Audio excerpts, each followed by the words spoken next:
Amadwa, Panywa Yerushalayim, stand and face Jerusalem.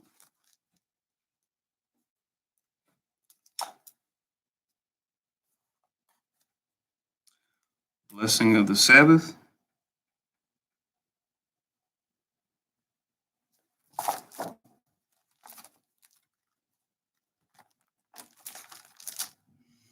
Barakatha Yahweh Basham Yahweh Shai Asherat Nathan Lanawa Hashabath Bashalawam the Wada Aman. Blessed are you, Yahweh, in the name of Yahweh Shai, that gives to us the Sabbath and peace. Thank you, so be it. The Ali Ma'ah Ashrayim Achad, Psalm 121. Anya Harayim Nayimya O Harim Nayan Yabuwa Azarya Yabuwa Maya Hawa Shashab Shemayim Waraktaza La'ab Inathan Lamawat Regalia Yala Yinawam Shashamarka Hanab La Yinawam Willa Yashan Shashamar Yashvella Yahweh Shamaria Yahweh Tzalia Alil Yad Yim Yad Yawamam Hashamash La Hakaya Wayarak La Balayala Yahweh Yashmaria Makau Ra Yashmar Napasha Yahweh Yashmar Abalakya Wabuaya My Thawa Aid I Willam Basham Yahweh Shai for Wadaman. Psalms 121, a song of degrees. I will lift up mine eyes into the hills from whence cometh my help. My help cometh from the Lord which made heaven and earth. He will not suffer thy foot to be moved. He that keepeth thee will not slumber. Behold, he that keepeth Israel shall neither slumber nor sleep. The Lord is thy keeper. The Lord is thy shade upon thy right hand. The sun shall not smite thee by day, nor the moon by night. The Lord shall preserve thee from all evil. He shall preserve thy soul. The Lord shall preserve thy going out and thy coming in from this time forth, and even forevermore. Amen. Shema Yasharah, hear O Israel. Shema Yasharah, Yahweh, Eloheinu, Yahweh, Echad. Shema Yasharah, Yahweh, Eloheinu, Yahweh, Echad. Shema Yasharah, Yahweh, Eloheinu, Yahweh, Echad. Deuteronomy 6:4. Hear, O Israel, the Lord our God is one Lord. Amen. Tapala Yahweh, the Lord's Prayer. Abinawa Shaba Shemayim Kudash Haya Shanka Yahuwa Malakwaka Taba'a Ratazawanka Haya Aisha Barataza Kabashemayim Napamanawa Lacham Yawam Zad Wasalaklanawa Kabawat Nawa Kasalak Nawa Kabawat Yinawa Wala Abiyarnawa, O Nasayawan, Abo, Hawashinawa, Murray, Kaya, Laka, Hamalakwath, Wa'ala, Wathaparath, Waiwalam, Aman. After this manner, therefore, pray ye. Matthew 6 and 9. Our Father which art in heaven, hallowed be thy name. Thy kingdom come, thy will be done on earth as it is in heaven. Give us this day our daily bread, and forgive us our debts as we forgive our debtors. And lead us not into temptation, but deliver us from evil. For thine is the kingdom, and the power, and the glory forever. Amen. I Shara Matazawaf, the Ten Commandments. La'ab, Yahayab, La'kab, Alahayim, Acharim, Alpanyap, La'ab, Thaishab, La'kab, Paso, Wala'ab, Thibadam, La'ab, Talakwakath, Shamwab, Yahawab, Alahayakab, Lashawab, Zakab, Ath, Hayawam, Ashabath, Lakodashwad, Kat, Salak Kabad, Abiyakab, Wa Amakab, La'ab, Duratazak, La'ab, Tana'ab, La'ab, Daganab, La'ab, Dainad, Shakur, La'ab, Tachamad, Kal, Asherab, Lara'ayakab, Amen.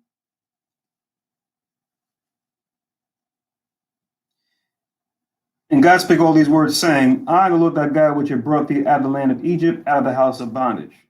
Exodus 20 and 3. Thou shalt have no other gods before me.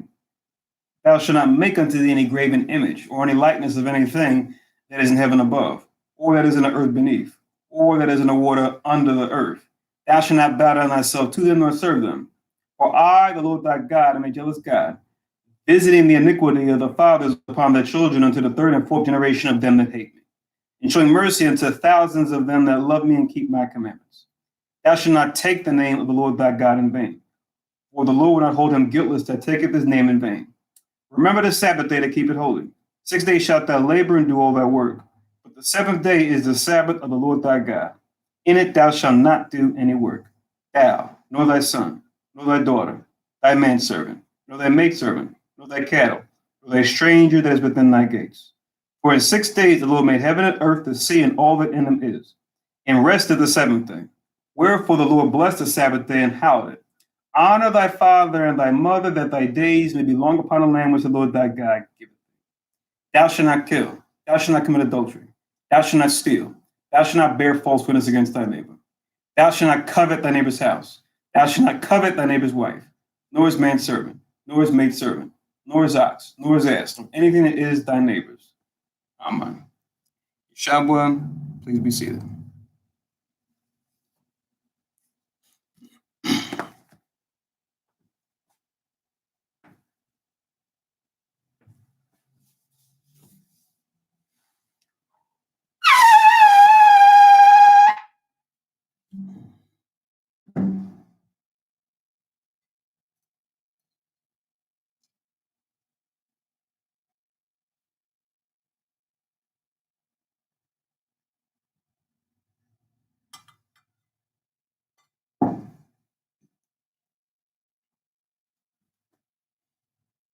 Barakateh Hawa, Bashimi Hawashai, Asherah, Nana, Pari Agapim, Tuara Aman. La Yahweh Bashimi Hawashai, Af, Yasherah. English translation.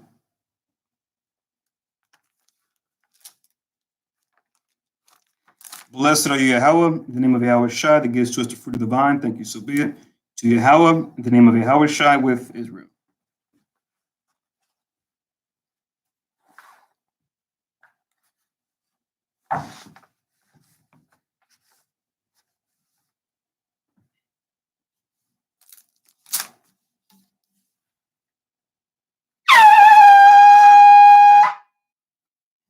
Amadwa, Panyua Jerusalem, stand and face Jerusalem.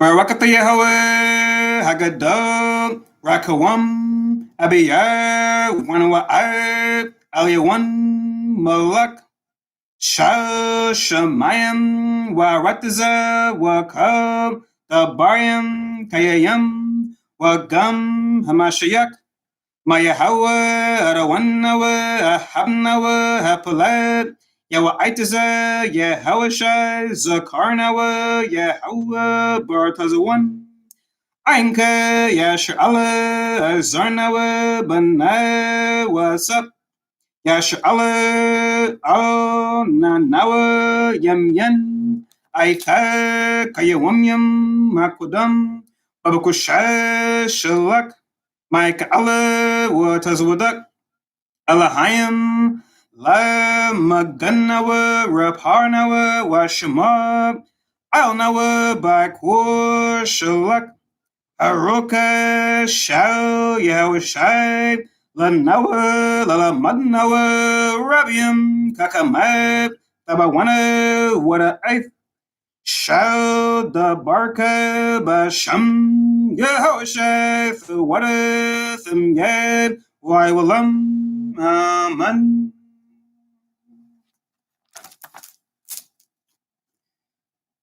English translation. Blessed are you, Yahweh, the great, merciful, mighty, terrible, most high power, King of heaven and earth and all things living, and also the anointed from Yahweh, our Lord, our friend, the wonderful counselor Yahweh Shai.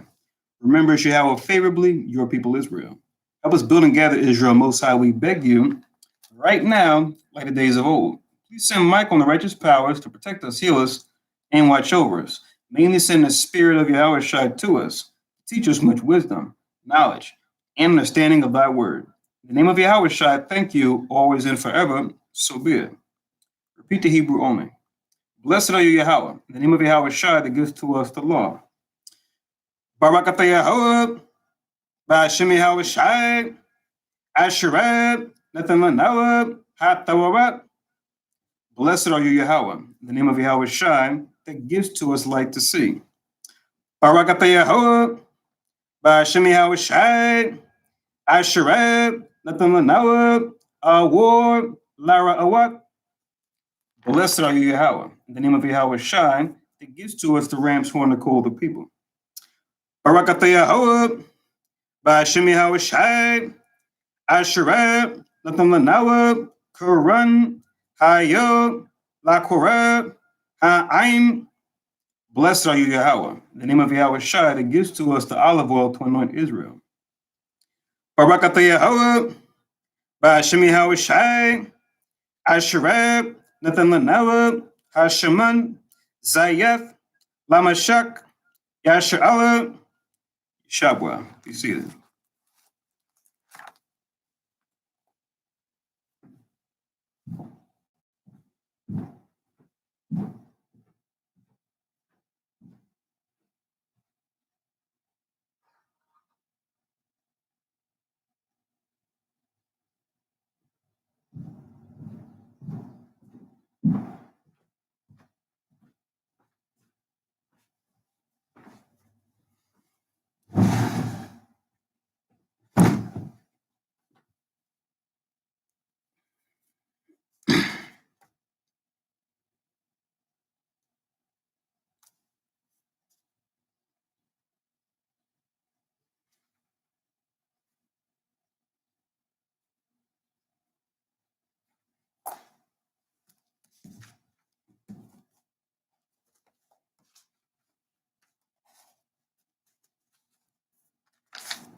All right, so Shalom Yasharala.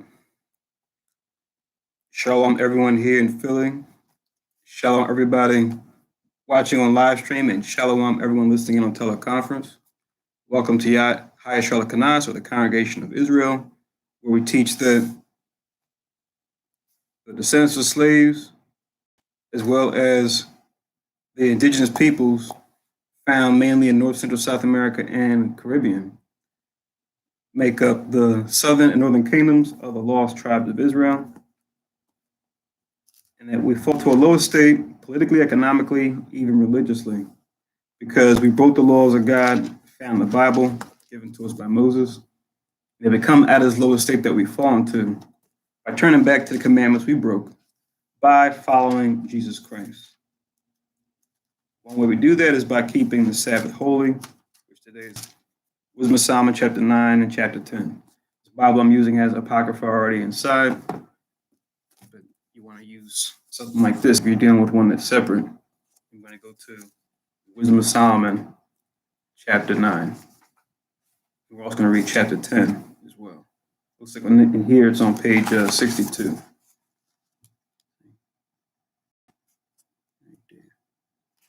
Okay. And my name is Nabia Zerubbabel. I'll be doing the service today. Make sure you write down for your records that today is the 14th of March, 2020. Once again, 14th of March, 2020. But according to our Hebrew calendar, it would be the 12th month and the 21st day.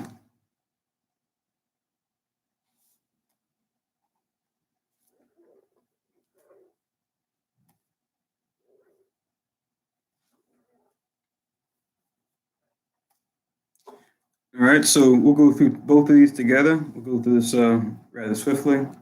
We'll just pull links as needed as we read through the main reading. We won't read the links fully, but just make sure you at least take them down so you can read them at your leisure. So this is Wisdom of Solomon, chapter 9, in verse 1. Remember, before, Solomon in the previous chapter was talking about wisdom and how beautiful she was, right? Likening her to a beautiful woman, right? And how he sought to take her unto him, right? As we all should. Remember, everything that's masculine and feminine isn't necessarily male or female, right? You have objects like the sun, moon, and stars, concepts like the word, concepts like wisdom that have a gender too, be it masculine or be it feminine, right? Just like the word you see likened to being masculine, like the Holy Spirit also. But wisdom you see being likened unto being feminine. Just like the sun you see being likened to masculine or a he, but the moon being referred to as a she when you read the scriptures, right? So this is a Wisdom of Solomon, chapter 9 and 1.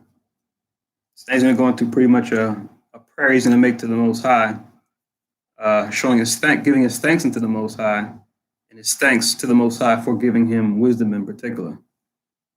Hence the title of this book, The Wisdom of Solomon, right? In case we were wondering what this book was about.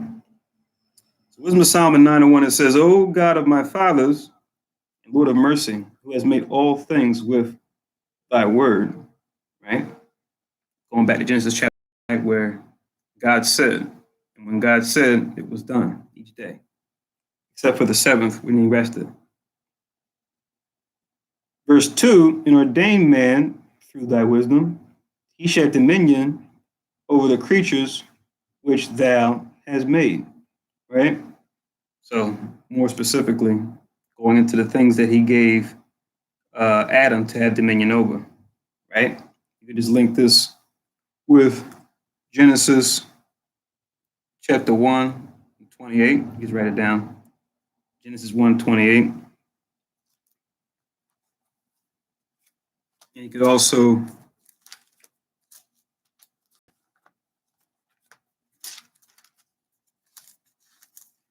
link it with Psalms 8 and 6 as well.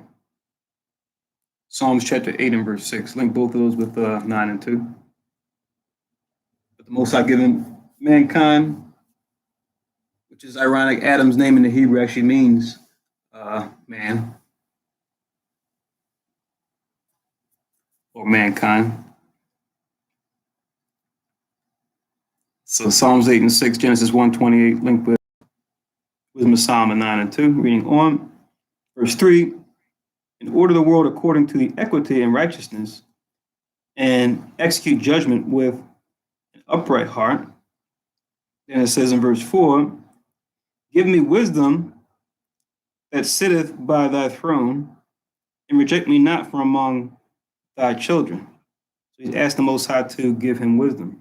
Remember, this is echoed in Kings. When Solomon took the reins as king, he asked the Most High the same thing there. You can just write down for verse 4, 1 Kings chapter 3, and you can write verse 9. That's where we ask the Most High for wisdom there. As we know, Kings and Chronicles goes into the history of the kings and what they did. Wisdom of Solomon chapter 9 and verse 5 now, it says, for I, thy servant and son of thine handmaid, am a feeble person, and of a short time, and too young for the understanding of judgment and laws. Right? So he's coming very humbly, acknowledging that I'm not going to be here that long, right? I'm just any man, right? And I'm young, right? He's acknowledging that it's the Most High that really sets a man on high. Even when he is, it's still the Most High that gives him power, right? And we're just like dust and ash before him, right? He made us out of the dust. He can turn us back into the dust too, right? Just as he gave us life, he can take it from us. So even someone as great as Solomon, for history is concerned, we even see, even now he viewed himself in the humble place he took when it came to him compared to the Most High. Verse 6, for though a man be never so perfect among the children of men, yet if thy wisdom be not with him, he shall be nothing regarded. So here's the reason why. He's letting you know. He understands that it's the Most High's wisdom and his blessing is the reason why he became, or he would become, so great. Without that, he would be nothing regarded. Verse 7, thou hast chosen me to be a king of thy people, and a judge of thy sons and daughters. Right? So going to how the Most High set him, right, to fulfill the promise that he made to his father David, that he would set him apart, and those that came after him to be what? The kings that would go forward. You could just write down the link with 9 and 7. You can link this with 1 Chronicles chapter 28 and verse 5, which is a prayer of David, actually.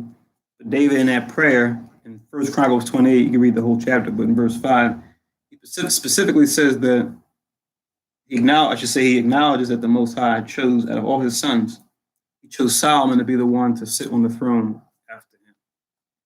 So 1 Chronicles 28 and 5.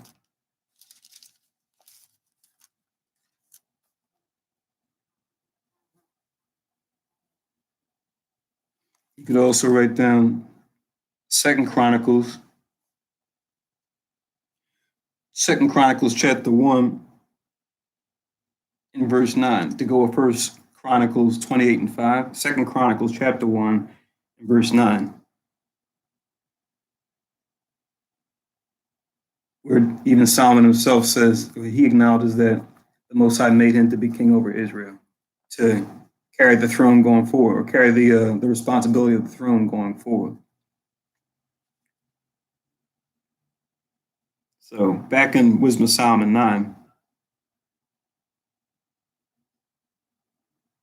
verse 8, thou hast commanded me to build a temple upon thy holy mount, and an altar in the city where thou dwellest, a resemblance of the holy tabernacle which thou hast prepared from the beginning.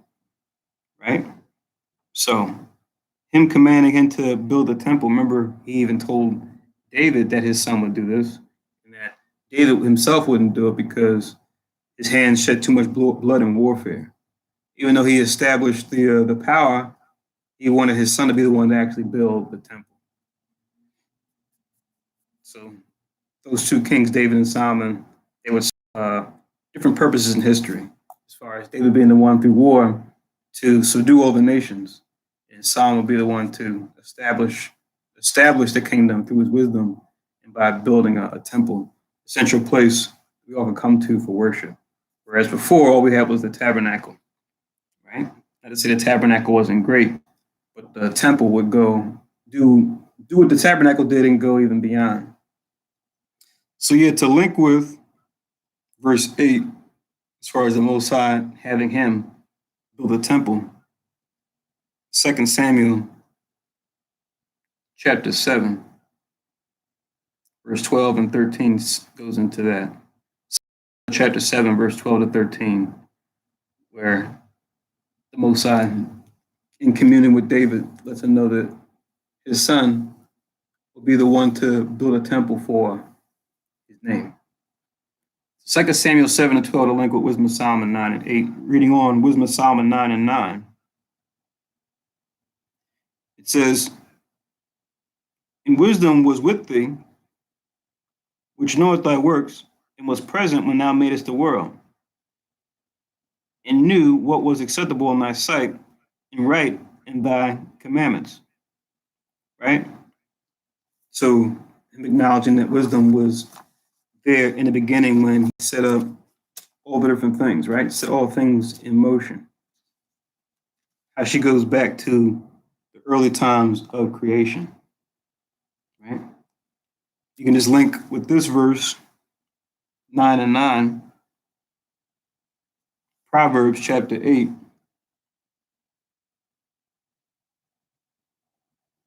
verse 22, and also verse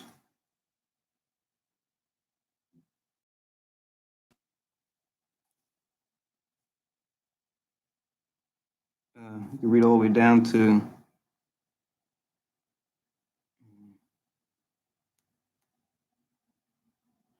about 30, actually.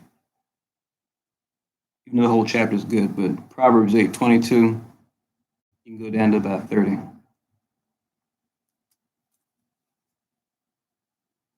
As far as going into all the things that we're here after wisdom. She preceded all these different things. So Proverbs 8:22 to 30, linking with Wisdom of Solomon 9 and 9. Wisdom of Solomon 9 and 10. "O send her out of thy holy heavens and from the throne of thy glory, that being present she may labor with me, that I might know what is pleasing unto thee." So Solomon saying, I know what's pleasing unto the Most High. By what? Knowing exactly what she was intended for. The purpose for which she was intended for, as far as why it's so important for men and women to have her, and how it pretty much shows him the reason why he's connected, or the reason why he knows the Most High's will. Because without knowing the Most High's will, how can anyone rule and rule well and rule continually?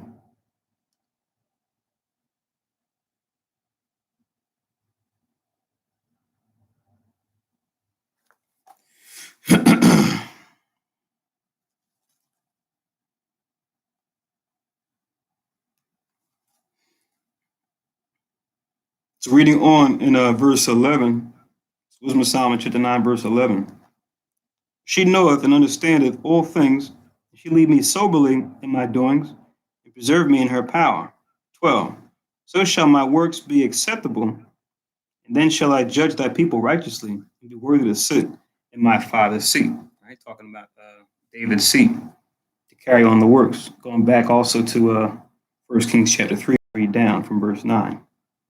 It says, verse 13, "What man is he that can know the counsel of God? Or who can think what the will of the Lord is?" Right? Just kind of putting out there like, who are we that can really claim that we can know or have an understanding what the Most High is dealing with, right? What can we ever hope to even get on the level of the Most High as far as wisdom, knowledge, and foresight, right? Power. You can link 9 and 13. You can link this with Ecclesiasticus in the Apocrypha, chapter 1, verses 6 and 7, to link with Wisdom of Solomon 9 and 13.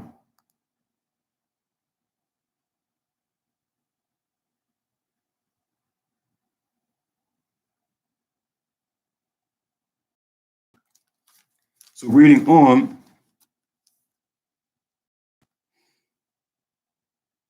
verse 14, for the thoughts of mortal men are miserable, and our devices are but uncertain.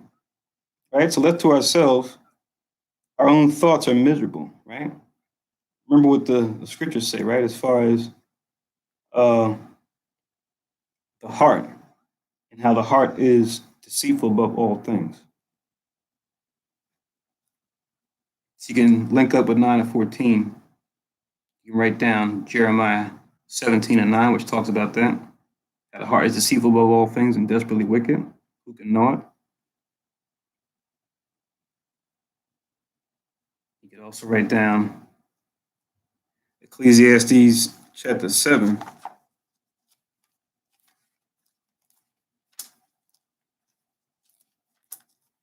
Ecclesiastes chapter 7, the last verse, I think it's verse 29, but let me make sure. Yeah. It says, lo, this only have I found, that power or God have made man upright, but they sought out many inventions. Right? We sought out many things to do on our own terms. A lot of those things, sadly, going against the Most High's commandment, the Most High's will. Hence we die. Our lifespans came down from not supposed to die to hundreds of years, now to a couple decades if we're fortunate.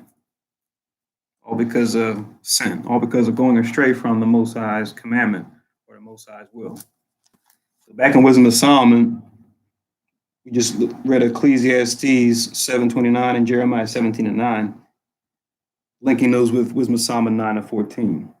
Now I'm in Wisdom of Solomon 9 and 15. For the corruptible body presseth down the soul, and the earthly tabernacle weigheth down the mind, it museth upon many things. Right? What did Christ tell us, even in the midst when he was getting ready to be crucified? You can just write this down as a link, right? Going back to the Gospels, just so we understand the role that the flesh plays, right? We need to understand the flesh so we can wield it and use it properly and not misuse it, right? It's easy for that to happen as far as the pleasures that come to being in the flesh. Now, those things can keep you from the Most High if you let them. So this is, you can write down, I should say, Matthew 26. Matthew 26 and verse 41, where Christ says, watch and pray ye enter not into temptation. He says, the spirit is willing, but the flesh is weak.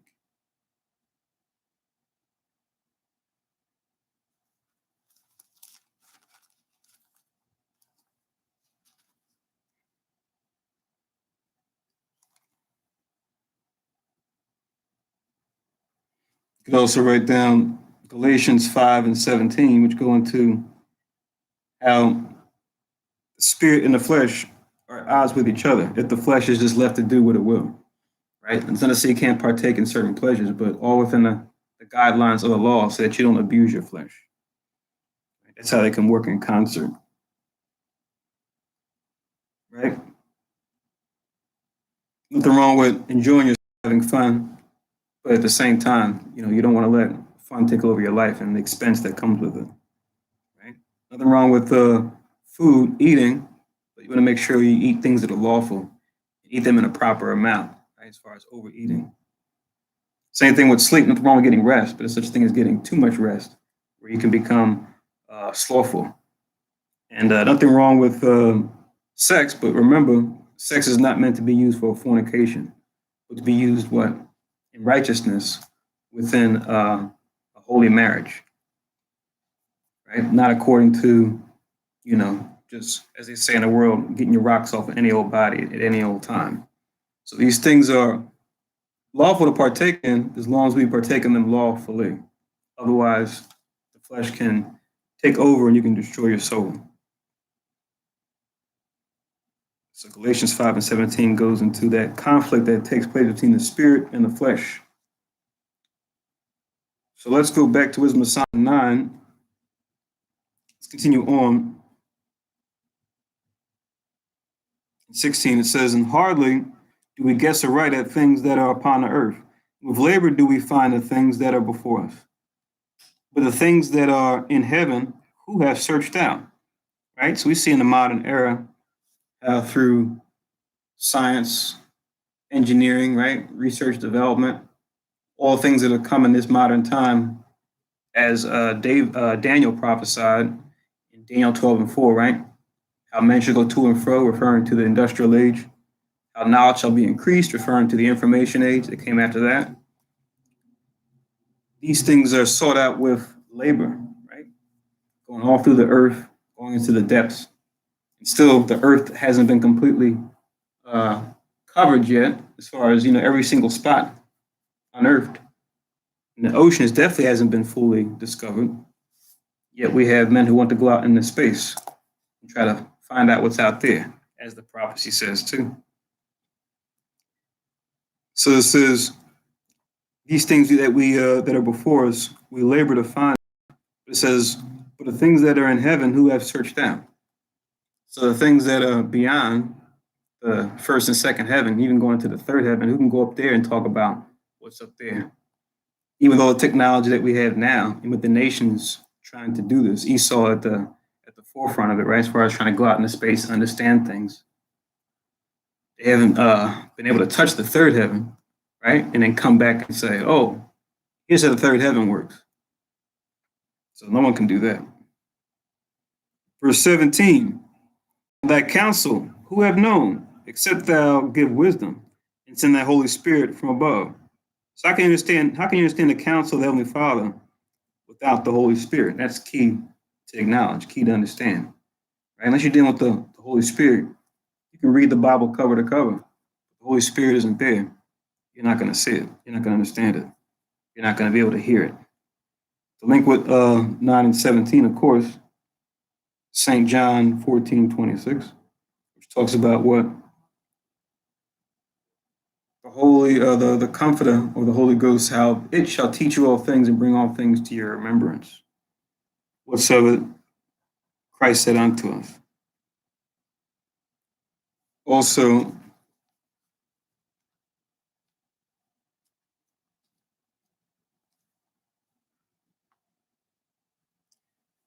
First Corinthians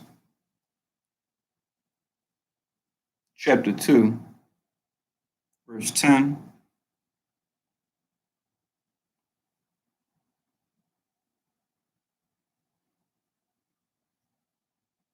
And also verse 11,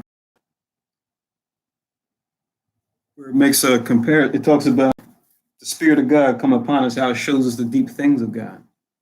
And it says how a man who can really speak on what a man is and what he knows, say that man in his own mind, right? If you're on the outside looking into somebody, you can probably speak on certain things based on your observation of them, things they say, things they do. As far as what's really going on inside that person, you get to get that out of that person themselves, right? That person's spirit can be the only thing that can testify to what's really going on inside, the fullness of it. So that works the same way with the Most High. We really can't understand what the Most High is about unless that His Spirit be imparted unto us so that we can have that connection and then know more about how the Most High is. So yeah, 1 Corinthians 2, 10 and 11, link it with Wisdom of Solomon 9, 17. Also, like we said, St. John 14, 26. Verse 18 of Wisdom of Solomon, chapter 9, it says, "For so the ways of them which lived on the earth were reformed, and men were taught the things that are pleasing unto thee, and were saved through wisdom." Right? So we have sadly fewer people that fall into this category as opposed to those who walk the wide and narrow path that leads to destruction, following something outside of the Most High's wisdom. But now we want to be those of us that are part of descendants of slaves as well as the indigenous peoples, especially here in the Americas, right, that are under that curse from God for breaking his law. We want to be a part of that 1/3 that comes back into this wisdom, right? So we can be delivered, taken up when the third world war hits, which we see different events taking place leading up to it. The hot one right now being one of the plagues said he would hit us with that they're talking about in the news now, right? Not to say that there aren't other plagues that aren't just getting that much attention, but definitely just keep a close eye, continue to watch and pray, but also make sure that you discern what you're hearing in the news, read between the lines, look at the statistics, ask the right questions while taking those proper precautions so that you can move in a place of knowledge and not from a place of fear, right? Because the enemy, they're very good at taking something that's real and then uh, embellishing on what the actual threat is. Right? So make sure you get understanding as far as the way these different things work, and take the proper precautions. Right? Ask the right questions as far as how to prevent or how to be the most safe when it comes to these different plagues, these different diseases as they come. But and also when it comes to those different plagues, make sure that you use what the Most High bless us with, the herbs in the earth, different foods in the earth, to help give your body what it needs to build up a resistance to it, right? To build up your immune system. Eat those foods and those herbs that will make your immune system strong. And definitely just keep an eye out for those who are, weaker, maybe younger or older folks might be more susceptible to it. But let's continue on in Wisdom of Solomon, chapter 10. Wisdom of Solomon, chapter 10. Let's read verse 1. It says, she. Oh. You're not at the church. Yeah. You're home, right? No. You're at the church? Yeah, we're live. Okay. All right. So Wisdom of Solomon, chapter 10, and verse 1, it says, she preserved the first formed father of the world that was created alone and brought him out of his fall. Right? Of course, this talking about Adam, because remember, like we read before in Wisdom of Solomon, chapter 7, he breathed into Adam the breath of life, right? That breath of life wasn't talking about respiration, but it was talking about what? Him breathing in the Holy Spirit. It's talking about his spiritual body, not his physical body breathing, right? But most folks in the world get confused by that. It says in verse 2, he gave him power to rule all things, right? Because he gave him dominion. Right? We read this link already, 10 and 2. Once again, you can link 10 and 2 with Wisdom of Solomon 9 and 2, which the links we got for that were Genesis 1 and 28. But we can also write down Genesis chapter 2.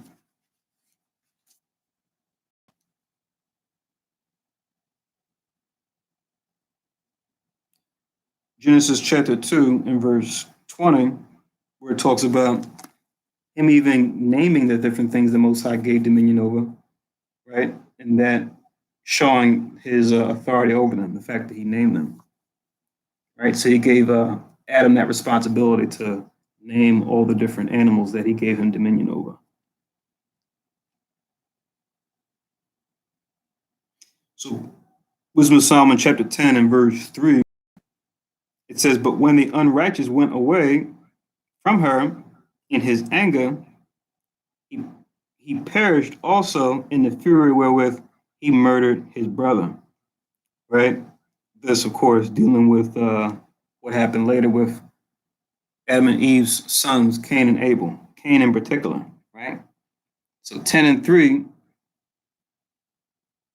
you can link 10 and 3, Wisdom of Solomon, with Genesis chapter 4, verse 5, and also verse 8. So Wisdom of Solomon 10 and 3 with Genesis 4, verses 5 and 8.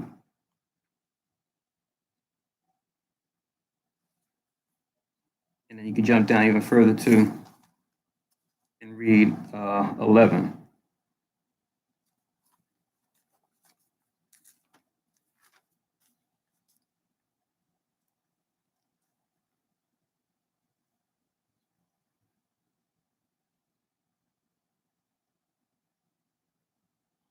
Yeah.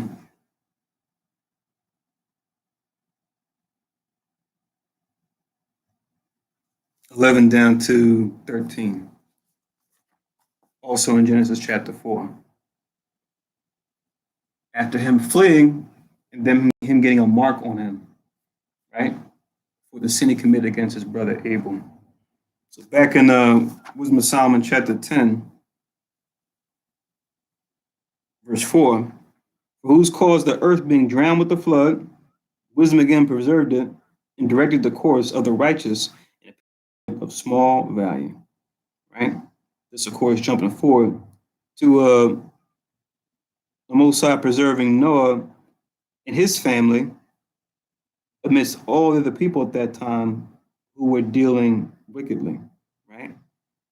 Where he talks about how he found him righteous in all the earth. He found Noah at that time to be righteous and that he would be worthy to be the one to survive.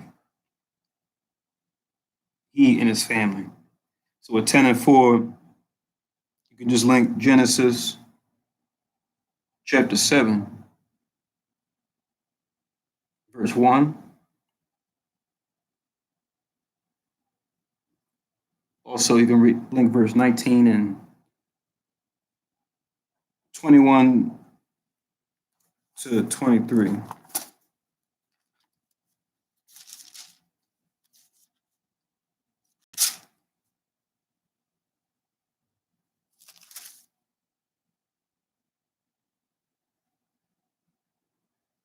Yeah. So Genesis chapter 7, verse 1, verse 19 and 21 down to 23. To link with Wisdom of Solomon 10 and 4. Verse 5 now in Wisdom of Solomon chapter 10 reads, moreover, the nations in their wicked conspiracy being confounded, she found out the righteous and preserved him blameless unto God and kept him strong against his tender compassion toward his son. It's not jumping forward in time again. 10 and 5, you can link to at least the first part of 10 and 5. You can link with Genesis chapter 11. And you can start from 1, but the key is verse 9, going into the incident that happened at the Tower of Babel. The nations coming together to say, let's build a city that we not be scattered abroad the earth. So they all came together. The first New World Order, as they say, as we see Esau, daughter of Babylon, trying to do the same thing now in his own way, but mimicking Hamites, because we see with Esau, they follow a lot of the Hamite false gods and practices. Hence them being likened unto what? Spiritual Sodom, right? Hamites, spiritual Egypt, Hamites, and of course spiritual Babylon, Hamites, right? Esau taking on all those wicked things that they did and then taking it to the next level. So it says, the nations in their wicked conspiracy, being confounded, she found out the righteous and preserved him blameless unto power, kept him strong against his tender compassion towards his son. So jumping forward to the time after the flood, going into Eber and Peleg, who were those that lived during the time of the Tower of Babel, but he preserved that righteous line going Eber and Peleg, going all the way down to Abraham, right? Who was Abram before. This at the end talking about when he was compelled to offer his son on the altar for a sacrifice. Where when he did, to show his faith, the angel came and stopped him, saying, you know, it's okay. Just wanted to see if you uh, were a believer. Because we see Abraham was known for his faith even back then in the Old Testament time, right? So it was counted him for righteousness. Excuse me. Excuse me. Come. You said you referenced the Tower of Babel about a minute ago, Yeah. and what was precept for that? Oh, Genesis chapter 11 and verse 9. I mean, yeah, that's right. Okay, Genesis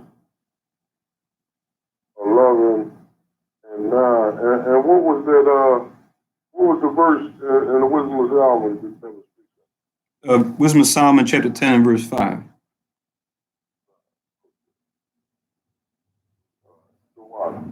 You could also write down Genesis 22 and 10 for Abraham and Isaac. Same verse, but for the last precept. Okay, Genesis 22 and 10. Okay, for Abraham and Isaac. Okay.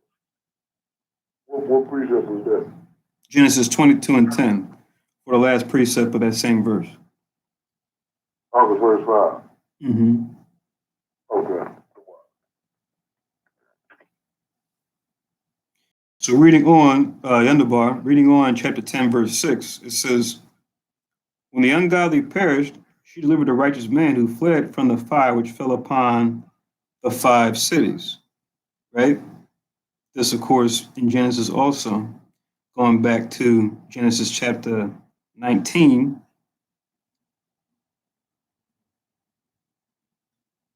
Genesis chapter 19, you can just write down verses 16 to down to about 22. That going into Lot fleeing from Sodom and Gomorrah, right?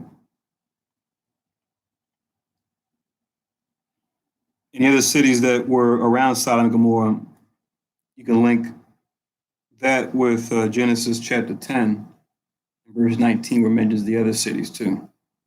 Sodom and Gomorrah being chief of those 5 cities. Hamite cities given into all different types of sin and wickedness. But it wasn't too hard for the Lord to deliver Abram or Abraham's nephew Lot and his family from there. You could also link 2 Peter chapter 2.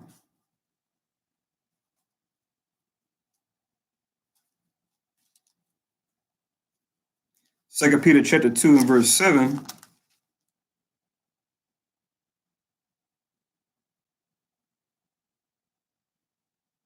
And 8, where Peter references the same history. How the Most High delivered just Lot, meaning righteous Lot. Remember what it was him, his wife, and his daughters, right? It says how he was vexed with the filthy conversation of being the only righteous in that city, and every day having to go out there, deal with people in the marketplace, do different business with these folk that are into all different types of perversion. So he definitely had to have a strong will every day to deal with that. But it's similar to what we go through now in modern day Babylon, right? All the wickedness that's around us, even our own people caught up into it. So 2 Peter 2, 7 and 8, Genesis 10, 19, Genesis 19, 16 and 22. All that links with 10 and 6. So Wisdom of Solomon 10 and 6. Wisdom of Solomon 10 and 7 now. It reads, even to this day, the wasteland that smoketh is a testimony, and plants bearing fruit that never come to ripeness, and a standing pillar of salt is a monument of an unbelieving soul. See that? So We know what happened when you read on in the story. You go back to that same region where it was, you'll find that what? It's just a desert land. Even the archaeologists have gone there and have found, you know, the remains of what used to be, along with other empires too, like the old Babylonian Empire under Nebuchadnezzar. They can go back there too. You can find the old ruins. But yeah, as far as the standing pillar of salt, remember that was Lot's wife when she turned around. Where the angels told them, when you leave the city, don't turn and look back, right? Just leave without a thought. Go forward, because everything going on here is a wrap. It's over. So we want to make sure we take heed of that lesson, where as we get spiritually out of America, we don't do the same when America is being brought down, right? And this government and this world government is being brought down. We don't want to turn back around and look, right? Like, oh, my life, all the things that I had here in America, right? Because the merchants, right, these corporations, right, like it tells you in Revelation, they're going to be crying over Babylon, right, as she's getting burned down. You don't want to be one of those, right? You want to say, okay, I did my thing in righteousness. Now I'm looking forward to everything that I have in this world is going to be translated into the kingdom anyway, because everything I built here in this wicked world was built in righteousness. So it's just a transfer of funds, so to speak, forward into the kingdom, as opposed to trying to hold on to what you had here in this wicked society. So yeah, with the Wisdom of Solomon 10 and 7, you can link Genesis 19 and 26.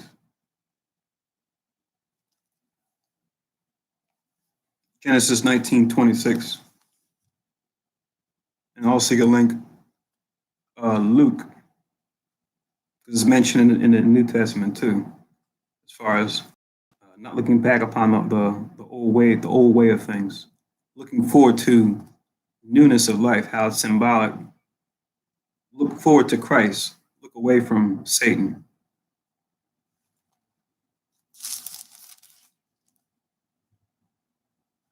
Luke chapter 17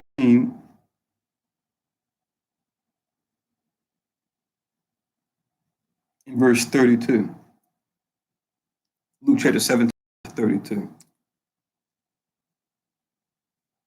Short verse, but pretty profound. So back in Wisdom of Solomon chapter 10, verse 8. For regarding not wisdom, they get not only this hurt, that they knew not the things which were good, but also left behind them to the world a memorial of their foolishness, so that in the things wherein they offended, they could not so much as be hid. Right? Because now we know the shame of those ancient societies and why they fell is because of all their transgressions, right? Whether it was dealing with false gods, dealing with fornications, or eating unclean things, right? Or marking their bodies, right, with art, right, which the scriptures say don't do, to, making cuttings on themselves, to all the types of things. These things are now understood to be a shame when we have eyes to see, ears to hear, and a heart to understand. And we can look back and go, wow, they were so great at one point, but look at how they fell. Reading on the Wisdom of Solomon, chapter 10 and verse 9, it says, but wisdom delivered from pain those that attended upon her.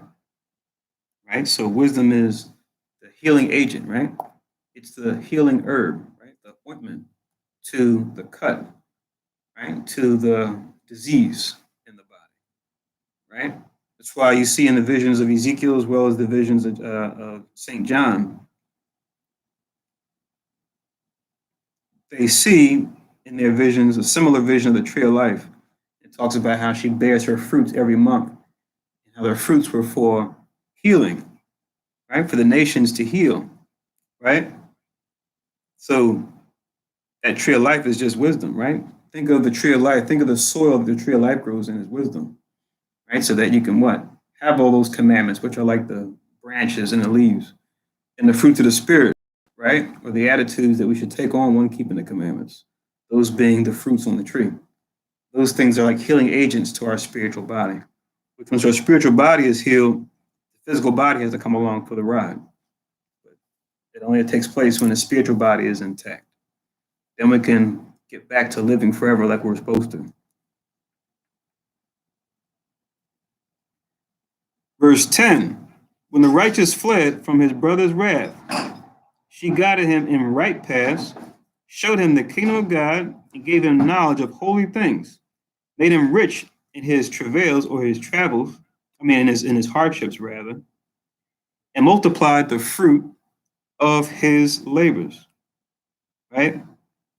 So this going into jumping forward a little bit more, going into our forefather Jacob, right? In his exchanges that he had with Esau. With 10 and 10,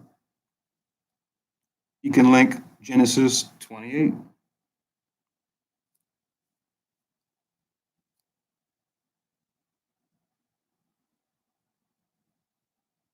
Genesis 28,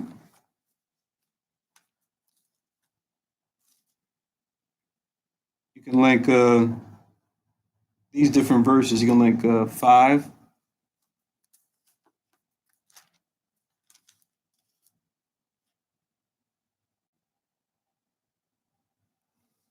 and also verse 10 as far as him fleeing.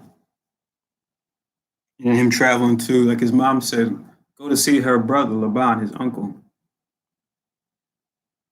Then as far as him being showed the kingdom of God, you can just link 12 down to all the way to the end, which is verse 22. Genesis 28, 12 down to 22, which is the famous vision of the ladder, or the Jacob's ladder, right? As they say. I know in science they call the those two beams with electricity going between, they call that the Jacob's ladder. The real Jacob's ladder was the vision he had when he was asleep. He saw the angels going up and down this ladder, going into the third heaven. But that was there in Genesis 28, 12 to the end, which is 22. And it said, made him rich in his travails or his hardships, and multiplied the fruit of his labors. Right? And you can just link that with Genesis chapter 30. You can start from 37 and go all the way down to 43. See how the Most High blessed the work of Jacob's hand while he was working under Laban or Laban. So back in Wisdom of Solomon, chapter 10, remember Genesis 30, 37 to 43, as well as Genesis 28, verse 5, verse 10, and also 12 to 22. All those in Genesis 28, link those all with Wisdom of Solomon 10 and 10. Wisdom of Solomon 10 now, verse 11. It says, and in covetousness of such as oppressed him, she stood by him and made him rich.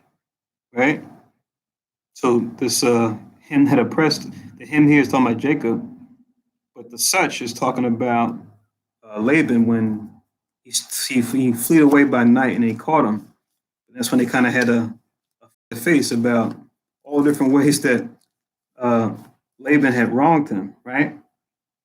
So you can read that pretty much in the first part of Genesis 31, which goes from verse 1 all the way down to it's like 16.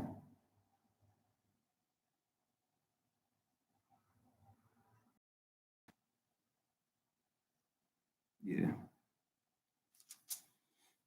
Him and Laban kind of had a face-to-face as far as, why he left and all the things he'd been doing to him. And, Laban had to acknowledge, I have been kind of rotten to you. So, Genesis 31, 1 all the way down to 16. You can link that with Genesis chapter 10 and verse 11. Shalom. So, reading on in verse 12, it says, she defended him from his enemies and kept him safe from those that lay in wait. And in a sore conflict, she gave him the victory, that he might know that that godliness rather is stronger than all. Remember, the she here we're talking about throughout this chapter is referring back to wisdom again. He off with his brother again, through him coming to his brother in righteousness, right? And, being humble and coming peaceably. But what happened? We see the Most High, blessed him and had Esau come to him at peace too, where it says they, grabbed each other and wept, and because they hadn't seen each other for so long.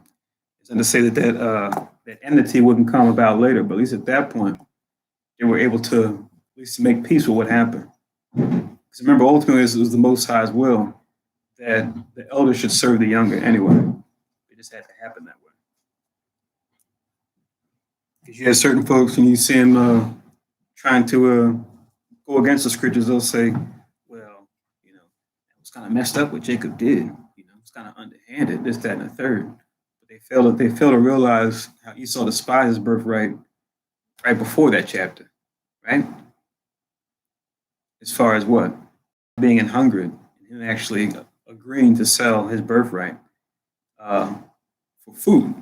He could have very easily said no. Been like, my birthright isn't worth all that. If he was a different character, but he wasn't. But we had to talk about that too.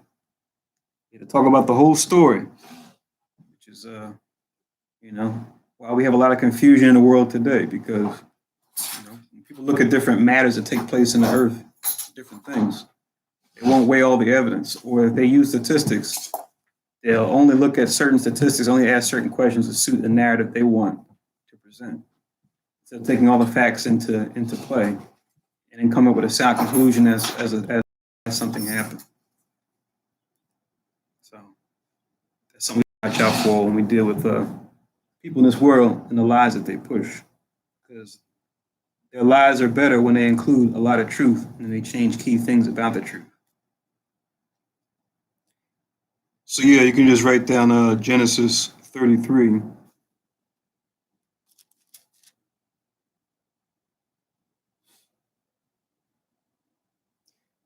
Genesis 33, verses 1 to 4 for this. Link it with Wisdom of Solomon 10 and 12.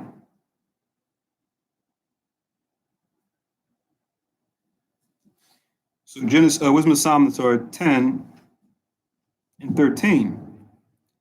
It says, when the righteous was sold, she forsook him not, but delivered him from sin. She went down with him into the pit. Right? As we go on in the story, we know him it's talking about here that wisdom look after, of course, is jumping towards Joseph, because we know his brothers conspired out of jealousy. First to kill him, then they said, oh, let's sell him into slavery, make a profit. So now 10 and 13, we can link it with Genesis 37.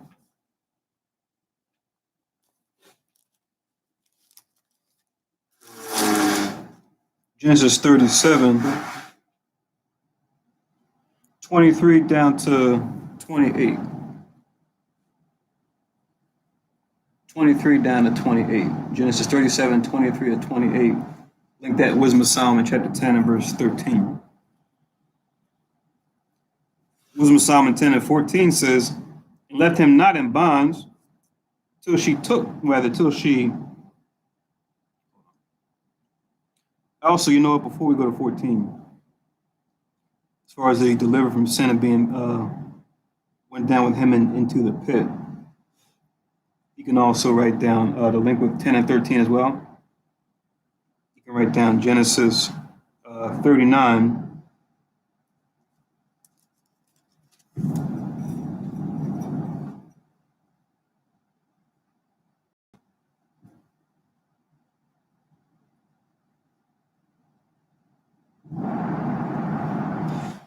(39:7) And you can go, the whole story goes all the way down to about 20, as far as Joseph working for an officer in Egypt, Potiphar, and how his wife made advances on him. Right? Potiphar's wife made advances on Joseph. How he flee from her, saying, how can I do this, right? You're being the wife of the man I work for. I'm not going to do that. And then when she forced herself upon him, she grabbed his coat, his garment, and then he ran out the house with her holding on to his garment, right? Because, just imagine if somebody came in, seeing what was going on, how it would look, even if he tried to explain himself. So yeah, Genesis 39:7 down to 20, you can link also with 10 and 13. It still didn't matter, because even though he did that, it was her word against his, he was thrown in prison. So that's what this is talking about. So Wisdom of Solomon, chapter 10, 14. For the kingdom, talking about Joseph, that's to him, if we missed that. And power against those that oppressed him. As for that had accused him, she showed them to be liars and gave him perpetual glory. Right? So to link with 14, Wisdom of Solomon 10, as far as I'm getting that scepter of glory, you can just write down Genesis 41,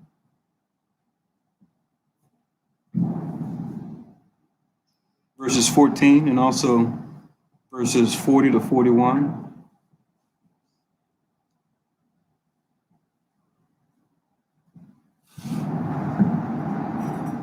And then those that accused him, this goes back to what we read in Genesis chapter 39, 7 to 20. You can just pinpoint verse 17 in particular. Genesis 39 and 17.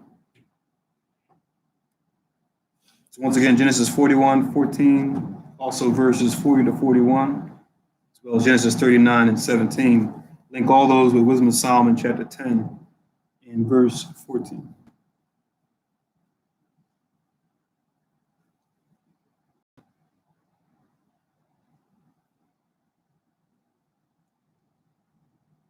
So Wisdom of Solomon 10 and 15, it says, she delivered the righteous people and blamed the sea for the nation that oppressed them. Now going forward even more, after Joseph, going into the time of what?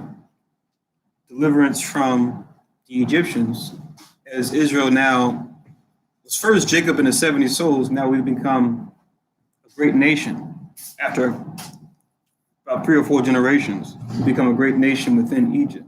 We've multiplied exceedingly. Verse 16, she entered into the soul of the servant of the Lord and withstood dreadful kings in wonders and signs, right? The servant of the Lord that she entered into, of course, being Moses. Then it says, withstood dreadful kings and wonders and signs, right? Going into all different plagues that the Most High smote Egypt with, right? All these things, wisdom having a hand in them, right? So for the first precept, for 10 and 16, as far as her coming to Moses, you can just write down Exodus 3,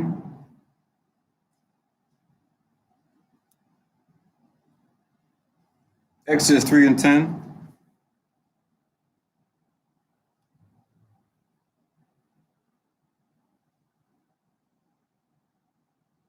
Also 4 and 12.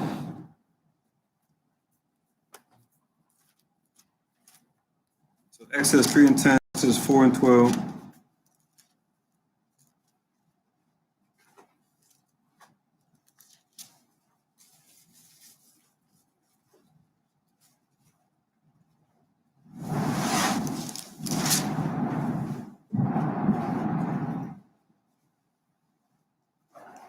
As far as the Most High telling him to go to Pharaoh and telling him, Moses rather, what to say to Pharaoh to deliver us.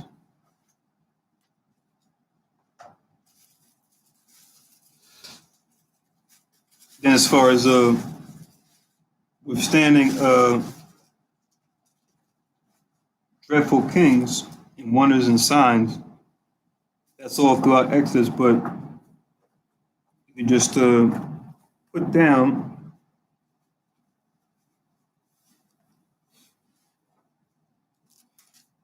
Exodus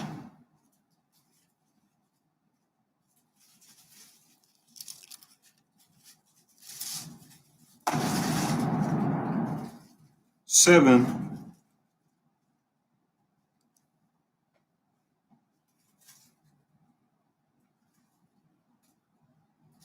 or a famous example, Exodus chapter 7, verse 10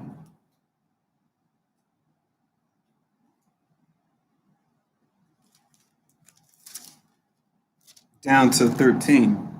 The face off between the serpent, between the staves. Moses threw down his stave, it turned into a serpent, and the Egyptians did the same thing, and how Moses' staff swallowed up their staves. So spiritual power on the right and left hand side, spiritual power on the right hand side always wins. Right hand side 1, left hand side 0. So Wisdom of Solomon 10:16, Exodus 7:10 to 13. You can write that down and add that to the list also. And as you go through the chapters forward, you see all the different plagues, whether it was frogs, lice, right? Darkness, etc., etc. All the different plagues that the Most High hit the Egyptians with, as Pharaoh kept refusing to let his people go. Or turn the river to blood. That's a big one too. Imagine that, going to the well to wash your clothes. It's just blood. Bad business. Back to Wisdom of Solomon, chapter 10:17. It says, render to the righteous a reward of their labors, guiding them in a marvelous way, and was unto them for a cover by day and a light of stars in the night season. Right? So this going into the chariot that the Most High set up, right? The Most High had that accompanied them as they moved in the wilderness, right? To where it was over them, like keeping watch over them, right? Scriptures refer to like a cloud, because remember, cloud, it means, okay, like clouds in the sky, but it also means anything that's shaped like a cloud or like resembles a cloud. The chariots were called clouds because they resemble clouds. And sometimes you have chariots that reside inside of an actual cloud made of water vapor, right? For cover, so you can't see them. That can happen sometimes too. Perfect example of that would be, if you guys remember, I think YouTube shut a lot of the videos down, but it should still be out there. But in the late 2000s, I forget what year it was, but it was 2008 or 2009. But just put in Chicago O'Hare Airport UFO, and a lot of news stations were covering this. They got a lot of publicity. They had stopped airplanes from even leaving the airport because there was like this thing inside of a cloud. They couldn't figure out what it was. They had cameras on it looking at it, and there was like thousands of people, hundreds of people there at the airport looking at it, and of course even thousands watching on the TV. But you can see the outline of the chariot inside of that cloud over Chicago O'Hare Airport. And it's a big thing, but they try to not talk about it as much. But when it was happening, it had everybody's attention. Just to get a visual of what we're talking about here. So you had a link with 10 and 17. So something like that was following our people back then. We were leaving out of Egypt. And none of the 10 Commandments movies show that. Right? You don't see any high-tech UFO chariots in any of the 10 Commandments movies. How ironic. Among other things that they miss. But yeah, link that with Exodus 13.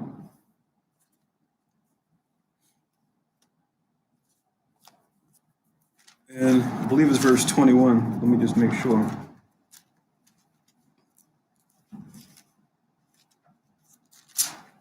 Exodus 13. Yeah, 21. You could actually read 20 down to 22. 21 being the main verse you want. So Exodus 13, 20 to 22. Link that with Wisdom of Solomon 10 and 17.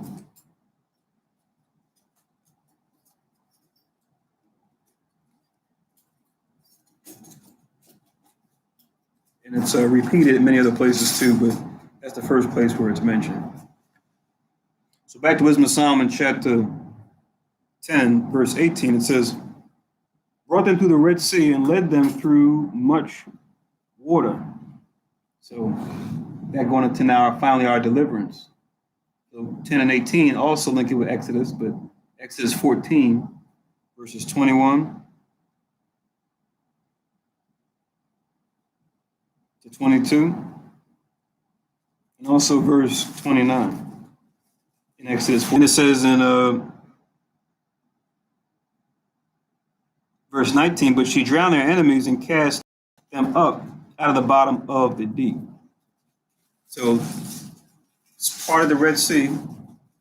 Let us cross. Once we got to cross, the Egyptians followed us in as we were crossing. Once we all got over, as they were still trying to come and get us, after agreeing to let us go, and then finally, and still resisting again, Most High allowed the waters to come crashing right back in, destroying the Egyptians. Even to this day, they got the museum that's in Cairo, Egypt, where Jacques Cousteau, famous explorer among others, went to the bottom of the Red Sea, and what did they find down there to see if the story was true? They found chariots, helmets, right, wheels, etc., brought them out of the bottom of the sea and put them in a museum. You can actually go to that place, that museum there, and actually see the evidence. But you saw these documentaries before in the 70s and 60s, but now they trying to give them that much credit anymore. Just the famous Noah's Ark documentary, where they actually took satellite pictures of it. They tried to climb the north face of the mountain, Mount Ararat, to get to it, but couldn't get to it because it's the north face is the hardest side to climb of the mountain. They showed how the ark was in two pieces, it broke in two pieces, right on the top of Ararat up there, on the north face, and they measured the two sides of the ark, and it's the same distance as what it says in Genesis, same cubit distance. When they drew it to scale after taking the pictures of it from the satellite. Like I said, this is in a documentary. It came out back in, I think, the 70s or the 80s. But they'll try to talk about that as much because they want to just defame the Bible and say it's a bunch of fairy tales. But no one can argue against that proof that even their own people found of the ark and what we just read here, the Most High smashing the Egyptians at the bottom of the Red Sea when they tried to cross. But remember, this is spiritual because we know it to be true. We have eyes to see, ears to hear, and a heart to understand. But for the person who has a heart of unbelief, even if you show them evidence, they'll still deny it. Right? We're out there teaching at camp, us or some other camp. People come to us and go, "What are you guys doing? You guys, think you got the answers? You guys think you're the true prophets, the true pastors?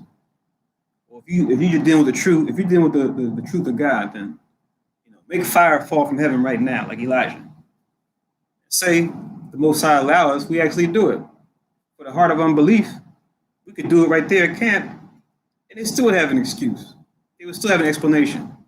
Oh, that only happened because of coincidence. That only happened because, meteors come from space, and sometimes they make it to the Earth. And that's what happened there. Was a meteor, came from space, didn't get burnt up like most do.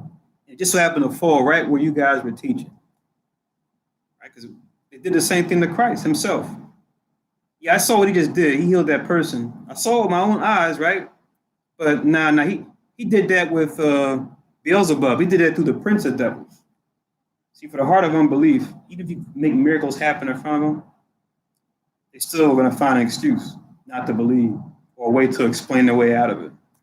That's why Christ said on more than one occasion, adulterous generation requireth a sign, they won't be given any sign but the sign of the prophet Jonas, right? Who was swallowed by the whale. So that's going to be their sign. The sign they're going to get is going to be when it's too late for them to repent. So don't be like them. Don't take on that spirit. Let's continue. Wisdom of Solomon 10:19. She drowned their enemies and cast them up out of the bottom of the deep. So we already read that. Also in Exodus 14, verses 27 and 28. So you can write down Exodus 14, 27 and 28 to link with Wisdom of Solomon 10 and 18. 10 and 19, sorry.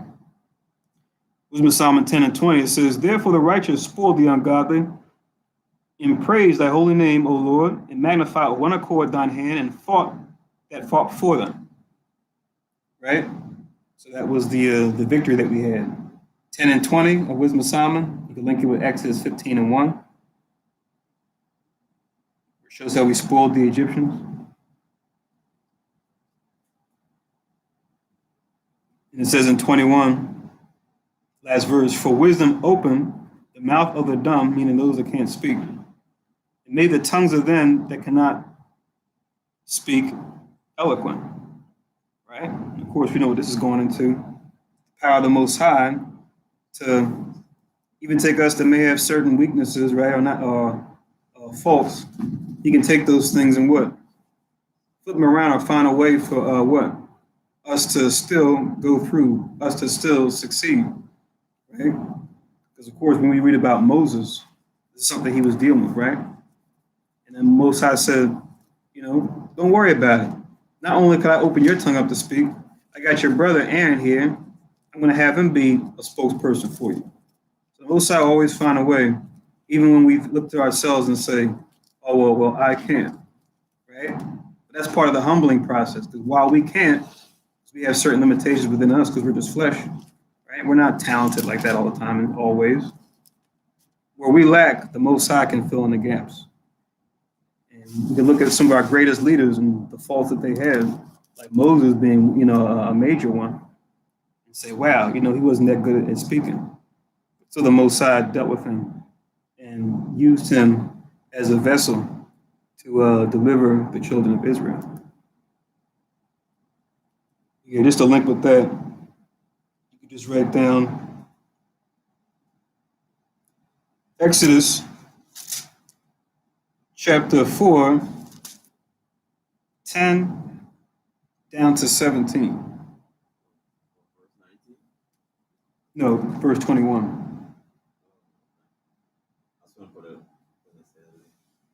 So Exodus chapter 4, 10 down to 17. Yeah, link you said? No, just for 19. Okay, what's your link for 10:19? Psalm 136 and 15. Let me just read it quickly. Psalms 136, verse 15. But overthrew Pharaoh and his host in the Red Sea, for his mercy endureth forever. Come to what? Come, so we'll make an end here. Just want to put some reminders out there for folks as we have classes coming up and the next major holy days coming up. Remember, the 23rd of March at sundown is going to be the new moon, or the first new moon of the Hebrew year, and that 2 weeks after that, because the 23rd is going to be Monday, not next Monday, but the Monday following that. So remember, keep that on your radar. And of course, whenever the new moon comes in, the first day of Passover is always 2 weeks after that.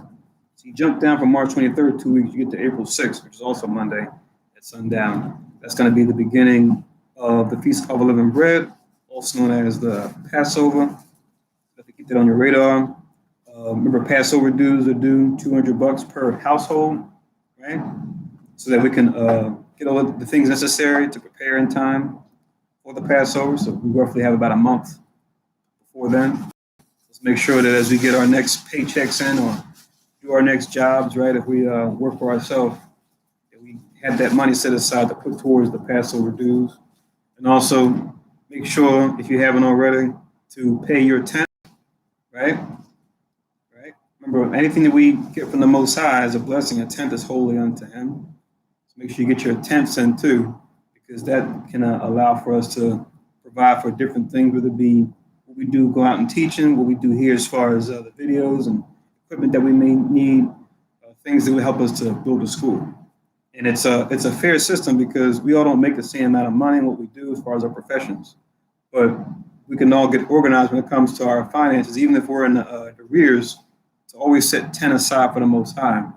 We will definitely see a change in our own life. Sometimes you might be in a tough spot where every check, your whole check you might need to go towards bills. Once you get in a place where you actually have at least a little bit you can save, make sure you put that 10% aside first thing.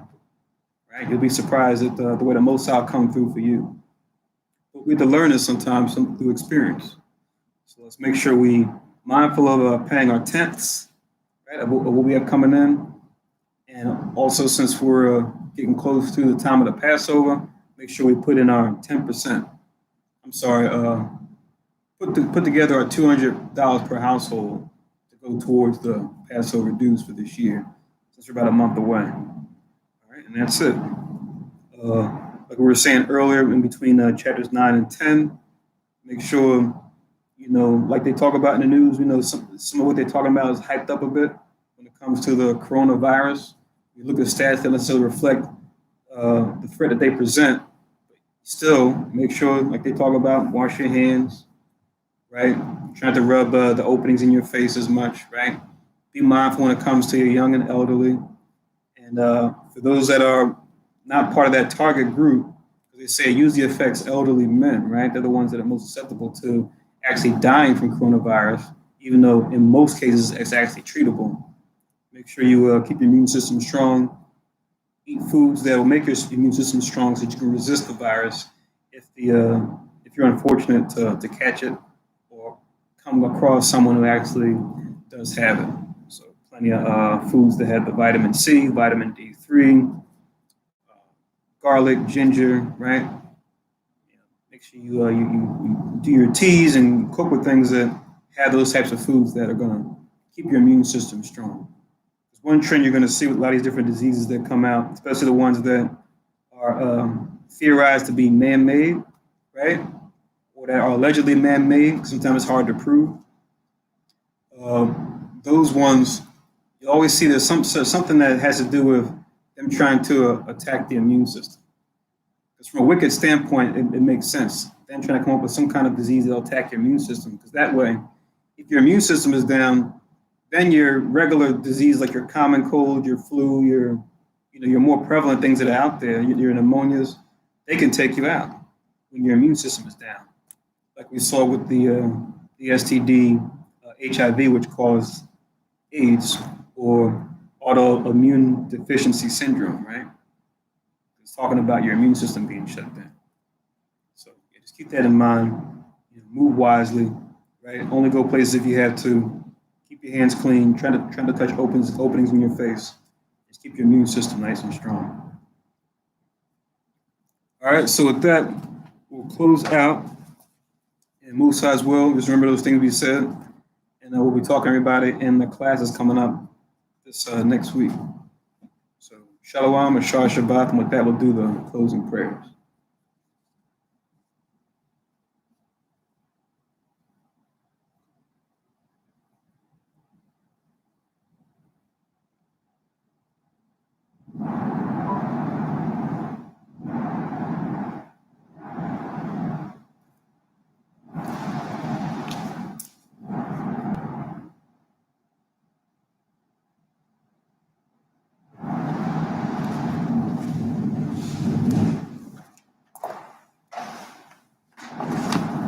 You gotta close the blind, public Rashad.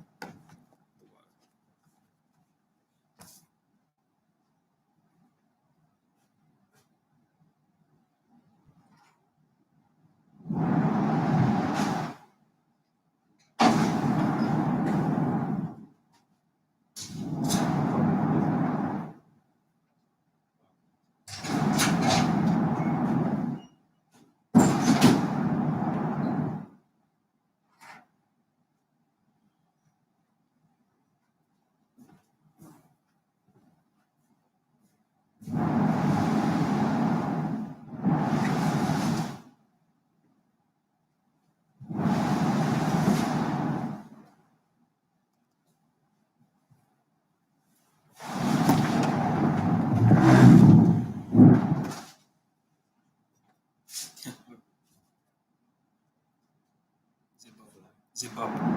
Get it? Oh. Baal, zip up. Baal means Lord. Zip up. Get thee behind me. Get thee behind me.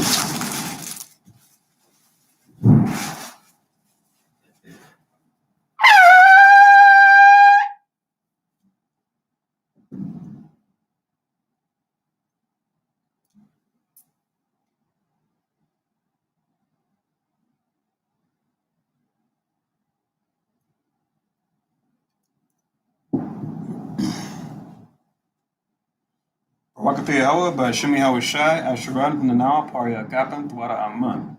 La Yahweh Ba'Shem Yahweh Shai Af Yashara.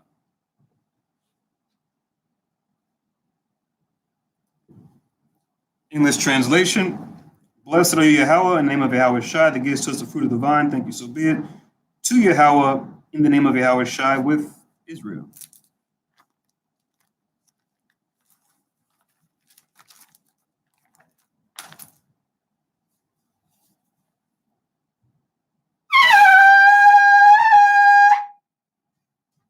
Amadwa, Panyua Yerushalayim, stand and face Jerusalem.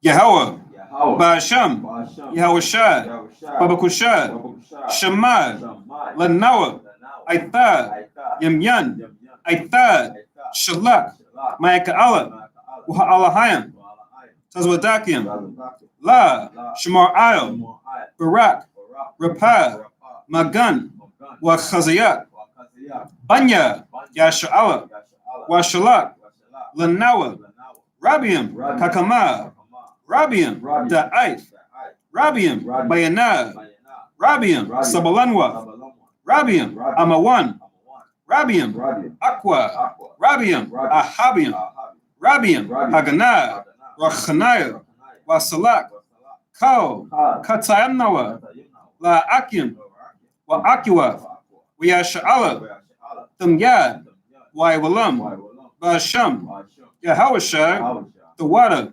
Aman.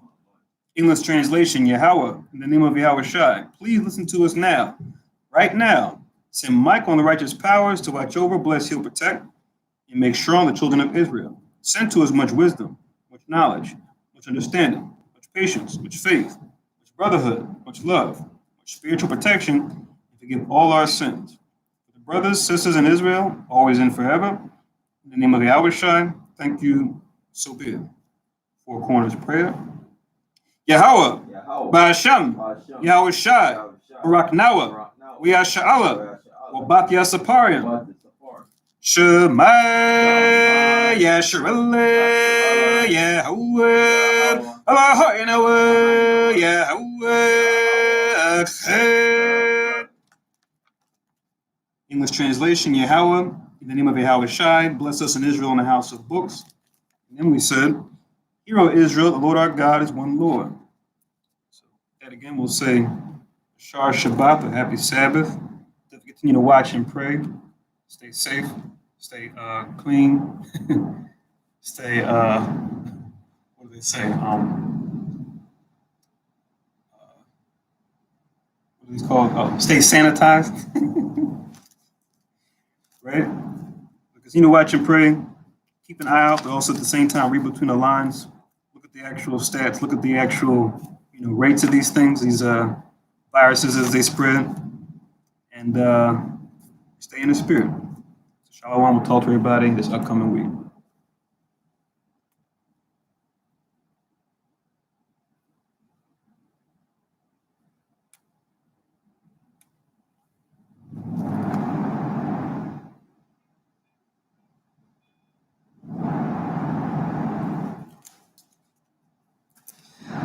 (11:03)